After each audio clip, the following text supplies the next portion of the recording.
27 तारिख में पवित्र रथयात्रा अनुष्ठित होब। एथिपाई ब्रह्मपुर महानगर और यार आखपाख अंचल विभिन्न जगन्नाथ मंदिर तरफ समस्त प्रकार प्रस्तुति संपूर्ण होइछि।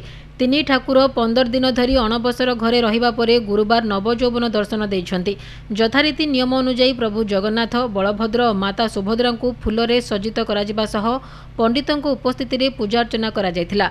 गोसाईनुआ गाँ, बीजीपुर, कोटपेटा, खासपा साही, बड़बजार, दलुआ साही, पातालेश्वर मंदिर साही, उत्कल आश्रम रोड, गोइलुंडी खोड़ासिंगी, प्रेमनगर, श्रीरामनगर अंचल जगन्नाथ मंदिर में तिनी ठाकुरों नवजौवन दर्शन पर बहु भक्तों भिड़ लगी रही। शुक्रवार तिनी ठाकुरों सकाळ समय पहंडी करा परे अपराह्न रथटना कार्यक्रम अनुष्ठित होब।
बोलबो